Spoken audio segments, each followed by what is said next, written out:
Bend like a willow, bend like a willow, Godzilla. ജേക്കരി വേൾഡിലേക്ക് എല്ലാവർക്കും സുസ്വാഗതം. മോളിവുഡിൻ്റെ ഡ്രഗ് ലേഡി വീണ്ടും കുടുങ്ങിയിരിക്കുകയാണ്. ലഹരി വിൽപ്പനയാണ് നമ്മുടെ ഇന്നത്തെ വിഷയം. നിങ്ങളെ ഞെട്ടിക്കുന്ന രീതിയിലുള്ള ഡ്രഗ്സൊക്കെ നമ്മളെ ഇന്ത്യയിൽ സുലഭമായിക്കൊണ്ടിരിക്കുകയാണ്. അമേരിക്കയിൽ മാത്രം കണ്ടുവന്നിരുന്ന സോംബി ഡ്രഗൊക്കെ ഇപ്പോൾ നമ്മുടെ ഇന്ത്യയിലും കഴിഞ്ഞ ദിവസം റിപ്പോർട്ട് ചെയ്തിട്ടുണ്ട്. അപ്പോൾ അതിനെ പറ്റിയിട്ടൊക്കെയാണ് നമ്മൾ ഇന്നത്തെ വീഡിയോ. അപ്പോൾ ഇത് കാണാൻ താല്പര്യമുള്ളവർ കാണാൻ, അല്ലാത്തവർക്ക് സ്കിപ്പ് ചെയ്യാം. ഓക്കെ, അപ്പോൾ സബ്സ്ക്രൈബ് ചെയ്യാത്തവർ സബ്സ്ക്രൈബ് ചെയ്തിട്ട് വീഡിയോ കാണാൻ ശ്രമിക്കണം. എനിക്ക് സബ്സ്ക്രിപ്ഷൻ വളരെ കുറവാണ്, അതുകൊണ്ടാണ്. നമ്മുടെ മലയാള സിനിമാ ലോകത്തിൻ്റെ തലമുറയുടെ ഈ ലഹരി ആവശ്യങ്ങളൊക്കെ നിറവേറ്റുന്ന ഒരു ലേഡിയാണ്, ഡ്രഗ് ലേഡിയാണ് നമ്മുടെ റിൻസി മുംതാസ്.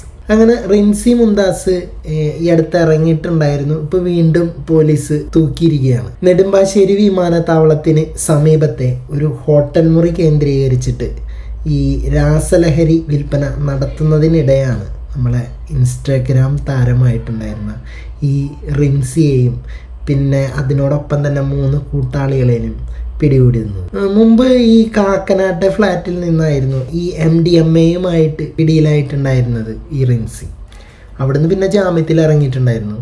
ഇപ്പോൾ കൂടുതലായിട്ടുള്ള സജീവമായ ലഹരി ഇടപാടുകളിലേക്ക്, അപ്പോൾ ജാമ്യത്തിൽ ഇറങ്ങിയപ്പോൾ ഒരു ഊർജ്ജമൊക്കെ കിട്ടിയെന്ന് തോന്നുന്നു പുള്ളിക്കാരത്തേക്ക്. അപ്പോൾ ഈ ഊർജ്ജം വെച്ചിട്ട് വളരെ വിപുലമായ രീതിയിൽ എന്താ പറയുക, കൊച്ചി മുഴുവൻ തൻ്റെ അണ്ടറിലേക്ക്, അല്ലെങ്കിൽ സിനിമാ ലോകം മുഴുവൻ തൻ്റെ അണ്ടറിലേക്ക് കൊണ്ടുവരാനുള്ള ഒരു ശ്രമത്തിനിടയിലാണ് ഇപ്പോൾ പാളിപ്പോയത്. അപ്പോൾ ഈ ജയിലിൽ നിന്ന് ഇറങ്ങിയിട്ട് ഇത്രയും സജീവമായിട്ടുള്ള ലഹരി ഇടപാടുകളിലേക്ക് മടങ്ങിയെത്തിയപ്പോൾ പോലീസിൻ്റെയും കണ്ണ് തള്ളി കാണും. ഇവള് എന്തിൻ്റെ കുഞ്ഞാണോ എന്ന് പോലും ചോദിച്ചിട്ടുണ്ടാവും. അപ്പോൾ സോഷ്യൽ മീഡിയ ഇൻഫ്ലുവൻസർ വീണ്ടും അഴിക്കുള്ളിലാവുകയാണ്. ഈ പുള്ളിക്കാരത്തിന് മനസ്സിലായിട്ടുണ്ടാവും എന്ന് വിചാരിക്കുന്നു. അതായത് ഈ യൂട്യൂബ് ചാനലുകളിലൂടെയും ഈ ഇൻസ്റ്റാഗ്രാമിലൂടെയൊക്കെ സിനിമ പ്രൊമോഷൻ രംഗത്ത് സജീവമായിട്ടുണ്ടായിരുന്ന ഈ റിൻസി മുംതാസ് ആണ്. ഈ മോളിവുഡിൻ്റെ ഒരു യുവതാരങ്ങളുടെയൊക്കെ പ്രിയങ്കരി എന്ന് തന്നെ പറയാം. ഇപ്പം മൂപ്പരാള് ലൊക്കേഷനിലെത്താന്ന് പറഞ്ഞു കഴിഞ്ഞാൽ സിനിമകളുടെ PR വർക്കേഴ്സ് ഉണ്ടല്ലോ, ആ ഒരു PRO എന്നുള്ള രീതിയിലാണ് ഇവർ ലൊക്കേഷനുകളിലും താരനിശകളിലൊക്കെ എത്തുന്നത്. അപ്പോൾ ഇവർ ഇതിൻ്റെ മറവിലാണ് ഈ MDMAയും ഈ കൊക്കൈനും അങ്ങനെയുള്ള ലഹരി സാധനങ്ങളൊക്കെ വിതരണം ചെയ്തിരുന്നത്. ഇപ്പം ഈ വസ്ത്രത്തിനുള്ളിൽ പ്രത്യേകം തയ്യാറാക്കിയ ഈ പോക്കറ്റുകളൊക്കെ ഉണ്ടാവും, ഈ സിബ് ലോക്ക് കവറുകളിലൊക്കെ ആക്കിയിട്ട് അങ്ങനെയൊക്കെയാണ് ഇവർ രാസലഹരി കടത്തിയിരുന്നത്. അപ്പോൾ ഈ താരങ്ങൾക്കിടയിലുള്ള അവരുടെ സ്വാധീനം ലഹരി മാഫിയയ്ക്ക് കൊച്ചിയിൽ വലിയ വേരോട്ടമുണ്ടാക്കാൻ സഹായിച്ചിട്ടുണ്ടെന്നാണ് ഇപ്പോൾ റിപ്പോർട്ടുകൾ സൂചിപ്പിക്കുന്നത്. ഇപ്പോൾ ഈ ഡ്രഗ്സിൻ്റെ ആ ഒരു ലോകം ഉണ്ടല്ലോ, അപ്പോൾ ആ ലോകത്ത് റിൻസിക്ക് വലിയ രീതിയിലുള്ള ഈ ഒരു എന്താ പറയുക സ്വീകാര്യത ലഭിക്കാനുള്ള കാരണം ഇവരുടെ വിശ്വസ്തത, അതായത് നമ്മളെ കസ്റ്റമേഴ്സിനെ നിരാശയാക്കാതെ ഉള്ള ഒരു വിശ്വസ്തത. അപ്പോൾ നമ്മൾ പറഞ്ഞ സമയത്ത് ആ പറഞ്ഞ സാധനം എത്തിക്കുക, അതെന്ത് തന്നെ റിസ്ക് എടുത്തിട്ടാണെങ്കിലും ആ ഒരു സംഭവം അവരിലേക്ക് എത്തിക്കുക എന്നുള്ള ആ ഒരു അവിടുത്തെ ഒരു വിശ്വസ്തതയാണ് ഇവരെ ഈ ഒരു മാഫിയ ലോകത്ത് വലിയൊരു സ്വീകാര്യത ഉണ്ടാക്കാനുള്ള ഒരു കാരണമായിട്ട് ഈ പോലീസുകാരിപ്പോൾ ചൂണ്ടിക്കാണിക്കുന്നത്. ഈ കഴിഞ്ഞ തവണ 3 ദിവസം കസ്റ്റഡിയിൽ ചോദ്യം ചെയ്തിട്ടും ഈ ഇടപാടുകാരായിട്ടുള്ള സിനിമാക്കാരുടെ പേരുകളൊന്നും ഇവർ വെളിപ്പെടുത്തിയിട്ടുണ്ടായിരുന്നില്ല. അപ്പോൾ അത് തന്നെയാണ് ഇവരെ ജയിലിൽ നിന്ന് പുറത്തിറങ്ങിയപ്പോൾ അതേ കസ്റ്റമേഴ്സിനെ തന്നെ വിളിച്ചപ്പോൾ അവരെന്താ പറയുക, ഇവർക്കൊരു സ്വീകരണം കൊടുത്തിട്ടുള്ളത്. ഇപ്പോൾ എന്തായാലും ഇവരുടെ ഫോണിൻ്റെ കോണ്ടാക്ട്സിൽ ഈ പ്രമുഖരുടെ പേരുകളൊക്കെ ഉണ്ടാവും. അപ്പോൾ അത് ഈ സിനിമ പ്രൊമോഷൻ, ഇപ്പം നേരത്തെ പറഞ്ഞ ഈ PR വർക്ക്സ്, അപ്പോൾ അതിൻ്റെ മേത്തേക്കൊക്കെ ഇട്ടിട്ടാണ് അന്ന് തടിയൂരിപ്പോകുന്നത്. അപ്പോൾ ഈ ഒരു ആത്മാർത്ഥതയും കൂടിയിട്ടാണ് ഈ മോളിവുഡ് ഡ്രഗ് ലേഡി എന്ന പേര് ഇവർക്ക് നേടിക്കൊടുത്തിട്ടുള്ളത്. ഈ കരിയാട് എയർപോർട്ട് റോഡിൽ MJ റെസിഡൻസിയിൽ മുറിയെടുത്തായിരുന്നു ഇവരുടെ പുതിയ താവളം. എയർപോർട്ടിൻ്റെ അടുത്താവുമ്പോൾ എല്ലാം സൗകര്യമുണ്ട്. ഇപ്പോൾ എയർപോർട്ട് വഴി എത്തുന്ന പല യാത്രക്കാർക്കും കൈമാറാനായിരുന്നു ഇവരുടെ പദ്ധതി. അങ്ങനെയാണ് പോലീസിൻ്റെ ഒരു സംശയവും കാര്യങ്ങളൊക്കെ. ഈ രഹസ്യമായിട്ടുള്ള ഒരു വിവരത്തെ തുടർന്നിട്ടാണ് നെടുമ്പാശ്ശേരി സബ് ഇൻസ്പെക്ടർ N ജയപ്രകാശിൻ്റെ നേതൃത്വത്തിലുള്ള സംഘം ഹോട്ടൽ മുറി വളഞ്ഞിട്ട് പിടിച്ചത്. അപ്പോൾ ഈ റിൻസിക്കൊപ്പം ഉണ്ടായിരുന്നതെന്ന് പറഞ്ഞാൽ അഭിജിത്ത് പുരുഷോത്തമൻ, പിന്നെ ഷൽജുക്ക്, മുഹമ്മദ് റിഷാദ് എന്നിവരൊക്കെയാണ് പിടികൂടിയത്. അപ്പോൾ ഇവരിൽ നിന്ന് MDMAയും പിന്നെ ലഹരി ഉപയോഗിക്കുന്ന ഗ്ലാസ് ട്യൂബുകൾ, മറ്റേ അങ്ങനെ ഇങ്ങനെ മനസ്സിലായിട്ടുണ്ടാവും, അറിയാത്തവരൊന്നും ഉണ്ടാവില്ല, ഗ്ലാസ് ട്യൂബുകളും പോലീസ് കണ്ടെടുത്തിട്ടുണ്ടായിരുന്നു. മുൻപ് പിടിയിലായപ്പോഴും ഈ ഫ്ലാറ്റിൽ നിൽക്കുമ്പോൾ ഈ MDMAയും കൊക്കൈനൊക്കെ സന്ദർശകർ കൊണ്ടുവച്ചതാവാം എന്നൊക്കെ പറഞ്ഞിട്ട് അന്ന് റിൻസി ഒഴിഞ്ഞു മാറിയിട്ടുണ്ടായിരുന്നു. പക്ഷേ ഇത്തവണ പോലീസ് പൊക്കിയപ്പോൾ ഈ ഒരു പേരും പറഞ്ഞിട്ട് അവർക്ക് പിടിച്ചു നിൽക്കാൻ പറ്റിയിട്ടില്ല. അപ്പോൾ റിൻസിയുടെ ഫോണിൽ നിന്ന് ലഹരി ഇടപാടുമായിട്ട് ബന്ധപ്പെട്ടിട്ടുള്ള നിർണായക ചാറ്റുകളും അന്വേഷണ സംഘത്തിന് ലഭിച്ചിട്ടുണ്ട്. അപ്പോൾ ഇനി വരും ദിവസങ്ങളിൽ സിനിമാ രംഗത്തെ പ്രമുഖരിലേക്കും അന്വേഷണം വ്യാപിപ്പിക്കാനാണ് പോലീസിൻ്റെ ഒരു തീരുമാനം. അപ്പോൾ ഈ ഇൻസ്പെക്ടർ ബി കെ അരുണിൻ്റെ നേതൃത്വത്തിലുള്ള സംഘമാണ് പ്രതികളെ വലയിലാക്കിയത്. ഇപ്പോൾ റിൻസിയുടെ ജാമ്യാപേക്ഷയെ പ്രോസിക്യൂഷൻ കോടതിയിൽ ശക്തമായിട്ട് എതിർക്കാനുള്ള സാധ്യതയുണ്ട്. അപ്പോൾ ഈ സിനിമയ്ക്കുള്ളിലെ ലഹരി മാഫിയയുടെ വേരുകൾ അറുക്കാനുള്ള ഒരു ശ്രമവും നമ്മുടെ പോലീസിൻ്റെ ഭാഗത്ത് നിന്ന് ഉണ്ടായിട്ടുണ്ടെന്ന് സാരം. പക്ഷെ അത് കറക്റ്റ് കണ്ടിന്യൂസ് ആയിട്ട് അത് ആ ലെവലിൽ പോയിട്ട് അതിൻ്റെ അടിവേര് തോണ്ടി പുറത്തേക്കിട്ട് പിടിക്കണം. കുറച്ച് പാടാണ് സംഭവം. ഇങ്ങനെ ഒരു ശൃംഖല പോലെ നീണ്ടു കിടക്കുകയാണ്. അപ്പം അതിൻ്റെ അടിവേര് തോണ്ടിയെടുക്കുക എന്നൊക്കെ പറഞ്ഞു കഴിഞ്ഞാൽ വളരെ ബുദ്ധിമുട്ടുള്ള കാര്യമാണ്. അവിടേക്കൊക്കെ എത്തുമ്പോൾ ഈ കൈ വിറയ്ക്കുമോ എന്നുള്ളതൊക്കെ നോക്കണം. പിന്നെ വേറൊരു സംഭവം എന്ന് പറഞ്ഞു കഴിഞ്ഞാൽ ഈ മഹാരാഷ്ട്ര ഉണ്ടല്ലോ, മഹാരാഷ്ട്രയിലെ താനെ ജില്ലയിൽ ഉൾപ്പെട്ട മീരാ ബൈന്ദറിൽ അവിടെ നിന്നൊരു വീഡിയോ ഇപ്പോൾ ഇൻ്റർനെറ്റിൽ വ്യാപകമായിട്ട് വലിയ രീതിയിലൊരു പരിഭ്രാന്തിയൊക്കെ പരത്തുന്നുണ്ട്. ആ വീഡിയോ എന്താണെന്ന് വെച്ച് കഴിഞ്ഞാൽ, ഇപ്പോൾ ഈ തിരക്കേറിയിട്ടുള്ള ഭയങ്കര ക്രൗഡൊക്കെ ഉള്ള ഒരു സ്ഥലത്ത് ഒരു പൊതുവഴി, അപ്പോൾ ചുറ്റുമുള്ള വാഹനങ്ങളോ ബഹളങ്ങളോ ഒന്നും ശ്രദ്ധിക്കാതെ യാതൊരു പ്രതികരണവുമില്ലാതെ പ്രതിമ പോലെ നിശ്ചലനായി നിൽക്കുന്ന ഒരാൾ, അയാളാണ് വീഡിയോയിലുള്ളത്. അപ്പോൾ ഇയാളുടെ നിൽപ്പിനും ശരീരഭാഷയ്ക്കും എന്താ പറയുക, നമ്മുടെ അമേരിക്കയിലുൾപ്പെടെയുള്ള ഈ രാജ്യങ്ങളിൽ പടർന്നു പിടിക്കുന്ന ഈ സോംബി ഡ്രഗ് അത് ഉപയോഗിച്ചവരുടെ ലക്ഷണങ്ങളുമായിട്ട് സാമ്യമുണ്ടെന്ന ഒരു നിഗമനത്തിലാണ് സോഷ്യൽ മീഡിയ ഉപഭോക്താക്കൾ ഇപ്പോൾ ലാസ്റ്റ് ഒരു കൺക്ലൂഷനിലെത്തിയിരിക്കുന്നത്. ഈ പ്രാദേശികമായിട്ടുള്ള ഇൻസ്റ്റാഗ്രാം പേജിലൂടെയാണ് ഈ ദൃശ്യങ്ങൾ ആദ്യം പുറത്തു വന്നത്. അപ്പം നമുക്ക് ആദ്യം ആ ഒരു വീഡിയോ ഒന്ന് ജസ്റ്റ് ഒന്ന് കാണാം. ഓക്കെ.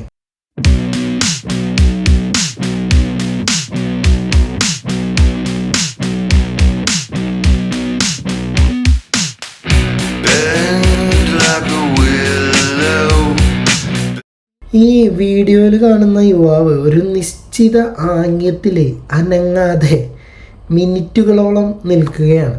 അപ്പോൾ ഈ അവസ്ഥയെ എന്താണ് പറയണമെന്ന് വെച്ച് കഴിഞ്ഞാൽ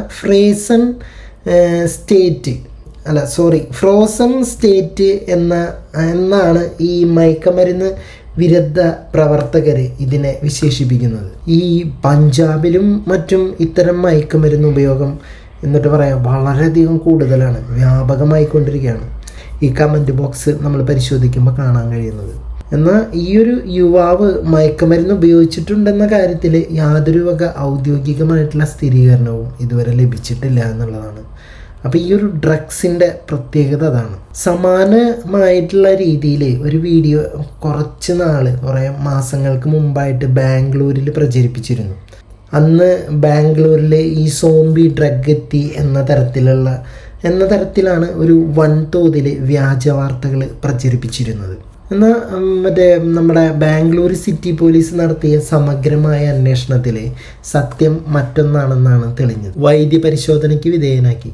അപ്പോൾ ഇയാൾ മയക്കമരുന്ന് ഉപയോഗിച്ചിട്ടില്ലെന്നും ഈ സന്ധിവാദം അങ്ങനെയുള്ള ഒരു സംഭവങ്ങളൊക്കെ ഉണ്ടല്ലോ, ഈ വിട്ടുമാറാത്ത സന്ധിവാദം, അപ്പം അങ്ങനത്തെ ഒരു രോഗിയാണെന്നുമാണ് ഇതിൽ വൈദ്യപരിശോധനയിൽ കണ്ടെത്താൻ കഴിഞ്ഞത്. അപ്പം രോഗശമനത്തിനായിട്ട് കഴിച്ചിട്ടുണ്ടായിരുന്ന കടുത്ത വേദന സംഹാരികൾക്കൊപ്പം മദ്യം കൂടി ഉപയോഗിച്ചതാണ് ഇയാളെ അബോധാവസ്ഥയ്ക്ക് സമാനമായ രീതിയിൽ തളർത്തി കളഞ്ഞത്. പക്ഷെ ഞാൻ ആലോചിക്കുന്നത് അതല്ല, ഇപ്പം ഈ സമാനമായ രീതിയിൽ മദ്യമൊക്കെ കഴിച്ചു, പക്ഷെ ആൾ കെടുക്കല്ലേ ചെയ്യുക.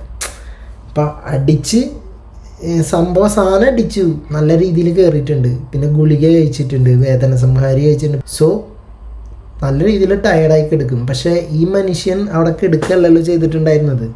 ഈ മനുഷ്യൻ എന്താ ചെയ്തിട്ടുണ്ടായിരുന്നത്, അവിടെ ഒരു പ്രത്യേക രീതിയിൽ നിൽക്കുകയാണ് ചെയ്തിട്ടുണ്ടായിരുന്നത്, അതും കുറേ സമയങ്ങളോളം. അതെങ്ങനെ കഴിയുമെന്നാണ് എനിക്ക് മനസ്സിലാവാത്തത്. അപ്പോൾ ഈ തെറ്റായ വാർത്ത പ്രചരിപ്പിച്ച യുവാവിനെ അന്ന് പോലീസ് അറസ്റ്റ് ചെയ്തിട്ടുണ്ടായിരുന്നു. ഇന്നിപ്പോൾ ഈ ഒരു സംഭവം മുൻനിർത്തിയിട്ട് താനയിലെ ഇപ്പോൾ ഞാൻ നേരത്തെ പറഞ്ഞ സംഭവം ഉണ്ടല്ലോ, താനയിലും ഈ വീഡിയോയുടെ കാര്യത്തിൽ അനാവശ്യമായിട്ടുള്ള ഭീതി പടർത്തരുതെന്ന ഒരു വിഭാഗം ആളുകൾ മുന്നറിയിപ്പ് നൽകുന്നുണ്ട്. പിന്നെ വേറൊരു വിഭാഗം ആൾക്കാർ പറയുന്നത് എന്താണെന്ന് വെച്ചാൽ, സൈലാസിൻ എന്നറിയപ്പെടുന്ന ഒരു മൃഗരോഗ സംഹാരിയാണ് ഈ ലോകമെമ്പാടും ഈ സോംബി ഡ്രഗ് എന്ന പേരിൽ കുപ്രസിദ്ധി നേടുന്നതെന്നാണ്. സംഭവം ഇപ്പോൾ പേരുകൾ ഏതാണെങ്കിലും അത് കഴിച്ചും അതെടുത്തതിന് ശേഷം ആ മനുഷ്യനുണ്ടാകുന്ന കുറച്ച് ഗുണങ്ങൾ അതാണ് ചർച്ച ചെയ്യപ്പെടേണ്ടത്. അതിൻ്റെ ഒരു ആഫ്റ്റർ എഫക്റ്റ്. ഇപ്പം പേര് മാറി വരാം. ഇപ്പോൾ സോംബി ഡ്രഗ് അല്ല, വേണ്ട പിന്നെ ഡ്രഗ് ആയിക്കോട്ടെ, ഏത് ഡ്രഗ് വേണമെങ്കിലും ആവാമല്ലോ. ഇപ്പോൾ അത് ഉപയോഗിക്കുമ്പോൾ ഉണ്ടാവുന്ന ഒരു ആഫ്റ്റർ എഫക്റ്റാണ് പ്രശ്നം. അപ്പോൾ പ്രധാനമായിട്ടും ഇവരിപ്പോൾ ഈ പറയുന്ന സംഭവം എന്ന് പറഞ്ഞു കഴിഞ്ഞാൽ പ്രധാനമായിട്ടും കുതിരകൾക്കും മറ്റും ഈ അനസ്തേഷ്യയ്ക്ക് നൽകാൻ ഉപയോഗിക്കുന്ന ഒരു ഹെറോയിൻ പോലുള്ള ഒരു എന്താ പറയുക, ലഹരി വസ്തുക്കളിൽ കലർത്തിയിട്ട് ഉപയോഗിക്കുന്നതാണ് ഈ ഒരു മരുന്ന് എന്ന് പറയുന്നത്. അപ്പോൾ ഇതിൻ്റെ ഒരു ഉപയോഗം, ഞാൻ നേരത്തെ പറഞ്ഞ ഒരു ആഫ്റ്റർ എഫക്റ്റ്, അത് മനുഷ്യൻ്റെ ഹൃദയമിടിപ്പ് കുറയ്ക്കുകയും പിന്നെ നമ്മളെ ശ്വസനത്തെ ബാധിക്കുകയും ചെയ്യും. അപ്പോൾ ഈ ഇങ്ങനെ ബാധിക്കുമ്പോൾ എന്താ ഉണ്ടാവുകയെന്ന് വെച്ച് കഴിഞ്ഞാൽ പേശികളൊക്കെ ഉണ്ടല്ലോ, അതൊക്കെ മരവിച്ചിട്ട് അനങ്ങാൻ കഴിയാത്ത അവസ്ഥ ഉണ്ടാക്കും. ശരീരത്തിൽ ഉണങ്ങാത്ത മുറിവുകളും ഇപ്പോൾ പൊട്ടിയിട്ടൊക്കെ ഇരിക്കുന്നുണ്ടെന്ന് വെച്ച് കഴിഞ്ഞാൽ അവിടെ ഉണങ്ങാത്ത ആ മുറിവുകളും ഈ തൊലിയൊക്കെ ഉണ്ടല്ലോ, ആ തൊലി ഇങ്ങനെ അഴുകുക എന്നൊക്കെ പറയില്ലേ, അപ്പം അങ്ങനത്തെ ഒരു അവസ്ഥയൊക്കെ ഉണ്ടായേക്കാം. അപ്പം ഇതുകൊണ്ടാണ് ഇതിനെ സോംബി ഡ്രഗ് എന്ന് വിളിക്കുന്നത്. അപ്പം ഈ NCBയുടെ നിലപാട് ഇന്ത്യയിൽ സോംബി ഡ്രഗ് ഉപയോഗം സ്ഥിരീകരിച്ചിട്ടുണ്ടോ എന്ന ചോദ്യത്തിന് ഈ നാർക്കോട്ടിക് കൺട്രോൾ ബ്യൂറോയിൽ നിന്നും ഇതുവരെ അനുകൂലമായിട്ടുള്ള ഒരു മറുപടി ലഭിച്ചിട്ടില്ല എന്നുള്ളതാണ്. ഇന്ത്യയിലെ ഈ സിന്തറ്റിക്കൽ ഡ്രഗുകളുടെ ഉപയോഗം വർദ്ധിക്കുന്നുണ്ടെങ്കിലും ഈ സൈലാസിൻ, ഞാൻ നേരത്തെ പറഞ്ഞ സംഭവം ഉണ്ടല്ലോ, ആണ് ഈ സൈലാസിൻ വ്യാപകമായതായിട്ട് ഔദ്യോഗികമായിട്ട് ഇപ്പോൾ റിപ്പോർട്ടുകളൊന്നും തന്നെ ഇല്ല. അപ്പോൾ ഈ താനയിലെ സംഭവത്തിൽ പോലീസ് അന്വേഷണം ആരംഭിച്ചിട്ടുണ്ടെങ്കിലും വീഡിയോയിലുള്ള വ്യക്തിയെ കണ്ടെത്തിയിട്ട് വൈദ്യപരിശോധന നടത്തിയാൽ മാത്രമേ ലഹരി മരുന്നാണോ അതോ വല്ല ആരോഗ്യ പ്രശ്നങ്ങളാണോ കാരണമെന്ന് വ്യക്തമാവും. ഇപ്പോൾ സോഷ്യൽ മീഡിയയിൽ പ്രചരിക്കുന്ന വീഡിയോകൾ പലപ്പോഴും ഇപ്പോൾ പല പല സന്ദർഭങ്ങളിൽ നിന്നൊക്കെ അടർത്തിയിട്ട്, അതായത് കോപ്പി എടുത്തിട്ടുള്ള മാറ്റിയതാവാനും സാധ്യതയുണ്ട്. ഈ മാനസികമായിട്ട് വെല്ലുവിളി നേരിടുന്നവരോ ഈ പക്ഷാഘാതം പോലുള്ള അസുഖങ്ങളുള്ളവരോ എന്താ പറയുക, ഇത്തരത്തിലൊക്കെ പെരുമാറാം എന്നാണ് ഈ വൈദ്യ ശാസ്ത്രരംഗത്തെ വിദഗ്ധർ അഭിപ്രായപ്പെടുന്നത്. അപ്പോൾ അതുകൊണ്ടൊക്കെ തന്നെ ഈ അധികൃതരെ സ്ഥിരീകരിക്കുന്നത് വരെ ഇത്തരം ദൃശ്യങ്ങൾ മയക്കമരുന്ന് ഉപയോഗത്തിൻ്റെതാണെന്ന് പ്രചരിപ്പിക്കുന്നത് കുറ്റകരമാണ്. അപ്പോൾ മീര ഭയാന്തർ കേസിലും ഈ പോലീസ് വരും ദിവസങ്ങളിൽ കൃത്യമായ വ്യക്തത നൽകുമെന്നാണ് നമ്മൾക്ക് നമുക്ക് കരുതാൻ സാധിക്കുന്നത്. ഇപ്പോൾ എനിക്ക് പറയാനുള്ളത് ഇത്രേ ഉള്ളൂ. ഈ പോലീസ് അറസ്റ്റ് ചെയ്ത വ്യക്തികൾ അവിടുന്ന് ജയിലിൽ നിന്ന് പുറത്തോട്ട് വരുമ്പോൾ കൂടുതൽ രീതിയിൽ വൻ ലെവലിൽ വീണ്ടും ഈ ലഹരി വസ്തുക്കൾ കച്ചവടം ചെയ്യാനിരിക്കുക എന്ന് പറയുമ്പോൾ അവർക്ക് ഒന്നിനും പേടിയില്ല എന്നല്ലേ അർത്ഥം. അപ്പം നാളെ ഇങ്ങനത്തെ ഓരോ സംഭവങ്ങളും നമ്മുടെ നാട്ടിലേക്ക് ചേക്കേറാൻ സാധ്യതയുണ്ട്. അവർക്ക് വേണ്ടത് പണമാണ്. സോ അപ്പം നമ്മളെ നാട് എങ്ങനെ പോകണം എന്നുള്ളത് നമ്മളാണ് തീരുമാനിക്കേണ്ടത്. അപ്പോൾ ഇങ്ങനെയുള്ള സംഭവങ്ങളെ നമ്മൾ വളർത്താൻ അനുവദിക്കരുത് എന്നാണ് എൻ്റെ ഒരു അഭിപ്രായം. എന്താ പറയുക, ഇപ്പം അമേരിക്കയിൽ കാണുന്ന ഈ ഡ്രഗ്സ് അതുപോലെയുള്ള സംഭവങ്ങളൊക്കെ നമ്മളെ നാട്ടിലും ഭാവിയിൽ വരാം. എന്താണെന്ന് വെച്ച് കഴിഞ്ഞാൽ ഇവർക്ക് പേടിയില്ല, ഭയമില്ല. അതാണ് ഇവരുടെ ഏറ്റവും വലിയ പ്ലസ് പോയിൻ്റ്. അപ്പോൾ എന്താ പറയുക, എങ്ങനെയൊക്കെ ചോദ്യം ചെയ്തിട്ടും കസ്റ്റമേഴ്സിൻ്റെ പേരോ അഡ്രസ്സോ ഒന്നും കൊടുക്കുന്നുമില്ല അവർ. സോ അപ്പോൾ അതുകൊണ്ട് തന്നെ അവർക്കറിയാം ക്ലിയറായിട്ട് ഊരിപ്പോരാൻ സാധിക്കുന്നു. വരും ദിവസങ്ങളിൽ ഇങ്ങനെയുള്ള സംഭവങ്ങൾക്ക് എന്നിട്ട് പറയുക നല്ല കനത്ത ശിക്ഷ കൊടുക്കാൻ കഴിയട്ടെ എന്ന് പ്രാർത്ഥിക്കാനേ സാധിക്കുള്ളൂ. ഓക്കെ, അപ്പം നിങ്ങളുടെ അഭിപ്രായങ്ങൾ എന്താണെങ്കിലും താഴെ കമൻറ്റ് ബോക്സിൽ രേഖപ്പെടുത്തുക. പോയി വരാം അടുത്തൊരു വീഡിയോ ആയിട്ട്.